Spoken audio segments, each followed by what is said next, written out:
tiraram tudo dele e acharam que tinham vencido, mas naquele dia não nasceu uma vítima, nasceu uma guerra, porque Frank Castle perdeu a família, perdeu a fé na justiça e perdeu o medo. E quando um homem não tem mais nada a perder, ele se torna imparável. Ele não busca redenção, não pede justiça, ele pune. E é assim que começa a transformação de um agente da lei em algo muito mais sombrio, um homem sozinho contra um império do crime. E agora você vai acompanhar passo a passo como essa história começa e como nasce o Justiceiro. 1. A Operação em Tampa. O filme começa com Frank Castle, Thomas Jane, um agente do FBI, infiltrado em uma operação secreta disfarçado como um traficante de armas chamado Otto Krieg. Durante a operação, uma troca de armas ocorre em um armazém, mas a polícia, liderada por Castle, intervém e ocorre um tiroteio. No meio do caos, Bob sente, James Carpinello, o filho do influente empresário Howard sente, John Travolta, é morto. Após o confronto, Frank revela que a identidade de Otto era apenas um disfarce e que esta foi sua última missão antes da aposentadoria. 2. O funeral de Bob sente. Howard sente e sua esposa Livia, Laura Arryn, ficam devastados com a morte do filho. Durante o funeral, Quentin Glass, Will Patton, o braço direito de Sente, promete investigar quem foi o responsável pela morte de Bob. Ao descobrir que Frank Castle liderou a operação que resultou na morte de Bob, Howard e Livia decidem se vingar de forma brutal. 3. A reunião da família Castle em Porto Rico. Castle, agora aposentado, viaja para uma reunião familiar em Porto Rico. A família de Frank e seus parentes estão em clima de celebração, comemorando seu novo começo longe da vida perigosa de agente do FBI. 4. O massacre da família Castle.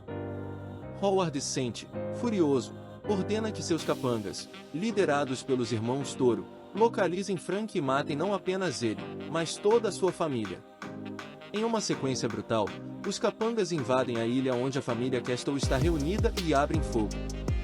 Maria e Will tentam escapar em um carro, mas são perseguidos e mortos diante dos olhos de Frank. Em uma luta desesperada, Frank é alvejado, espancado e deixado para morrer, mas milagrosamente sobrevive. 5. Frank Castle renascido.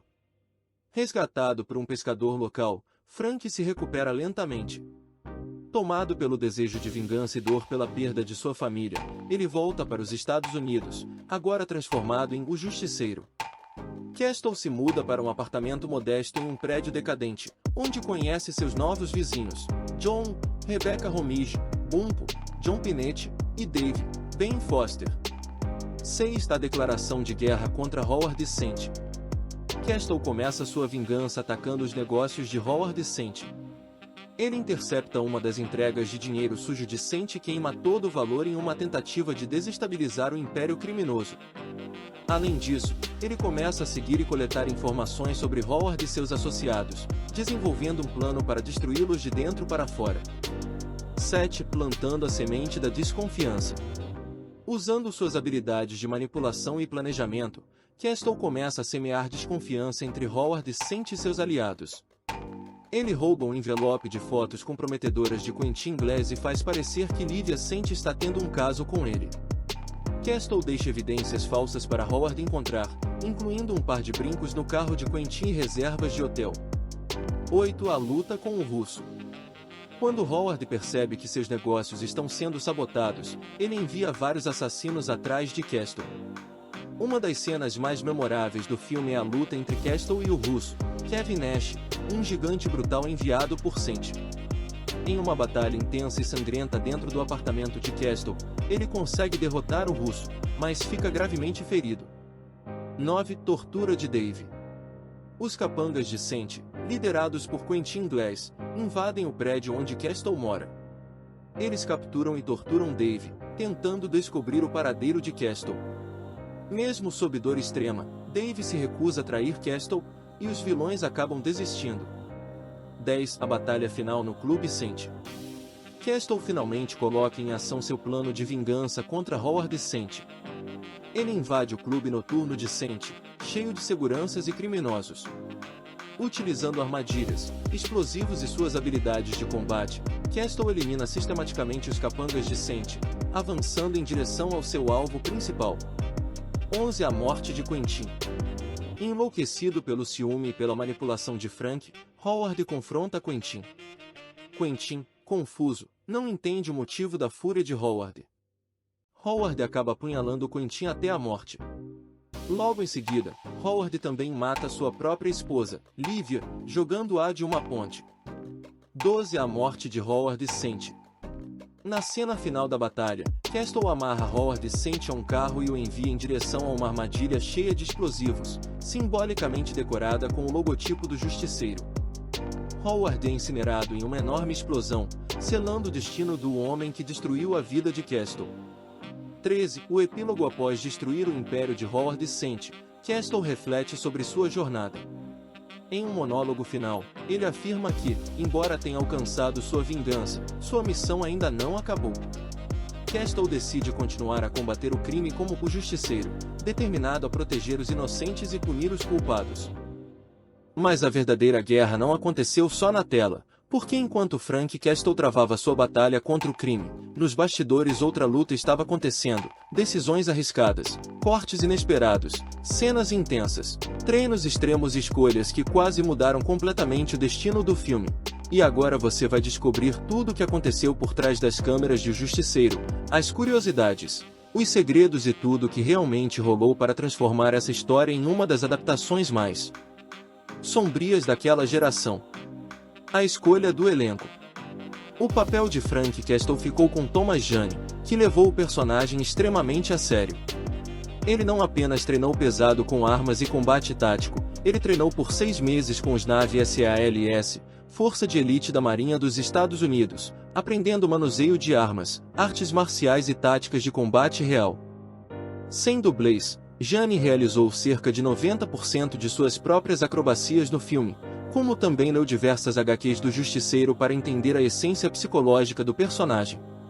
Jane queria que Frank fosse contido, frio e realista, menos super-herói, mais soldado traumatizado. O vilão Howard Sente foi interpretado por John Travolta, que topou o projeto porque queria viver um antagonista poderoso e trágico ao mesmo tempo. Travolta ajudou a dar ao personagem um ar mais emocional e vingativo do que o vilão clássico das HQs. Orçamento limitado. O filme teve um orçamento relativamente modesto para um longa baseado na Marvel, cerca de 33 milhões de dólares. Isso impactou bastante. Cenas cortadas. O roteiro original começava com uma batalha épica na Guerra do Golfo para mostrar o passado militar de Frank, mas a cena foi cancelada por falta de dinheiro. Cenário. Eles filmaram em Tampa, Flórida, em vez de Nova York, cidade clássica do Justiceiro, porque era muito mais barato produzir lá. Mesmo assim, a equipe apostou em efeitos práticos sempre que possível, o que deu ao filme um tom mais cru e realista. Mudanças nas HQs. Diferente da versão clássica dos quadrinhos, o diretor Jonathan Slade decidiu recontar a origem do personagem. Nos quadrinhos, a família de Frank morre em um tiroteio entre gangues no Central Park. No filme, a tragédia é pessoal e arquitetada diretamente pelo vilão. Essa mudança foi proposital, a ideia era tornar o conflito mais íntimo e emocional para o público. A cena da luta no apartamento. Durante a icônica luta entre Frank Castle e o Russo, interpretado pelo lutador da WWE Kevin Nash, Thomas Jane deveria usar uma faca de borracha. No entanto, em um erro da equipe de adereços, ele acabou pegando uma faca borboleta real e afiada. O resultado, Jane esfaqueou Nash de verdade no peito.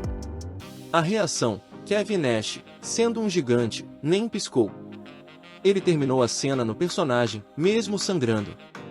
Jane só percebeu o erro quando viu o sangue e ficou desesperado, mas Nash apenas pediu uma cerveja gelada após as filmagens como compensação.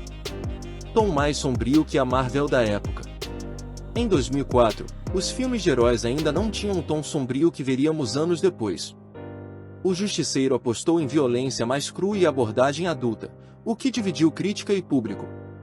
O estúdio queria algo mais comercial. O diretor queria algo mais pesado. O resultado foi um meio-termo.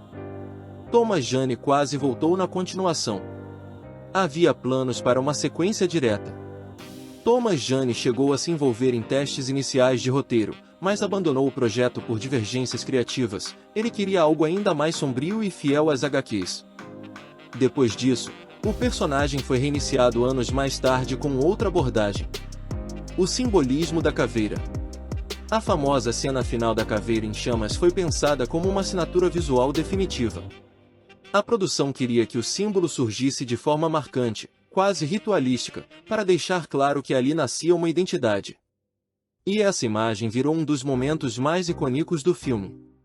E no fim das contas, O Justiceiro não foi apenas mais um filme de herói, foi a história de um homem que perdeu tudo e escolheu se tornar o medo daqueles que vivem do crime. E talvez seja por isso que, anos depois, a caveira ainda não representa esperança, representa punição. Obrigado por assistir. Seu apoio significa muito para nós. Se gostou do conteúdo, não esqueça de curtir e compartilhar. Até o próximo vídeo.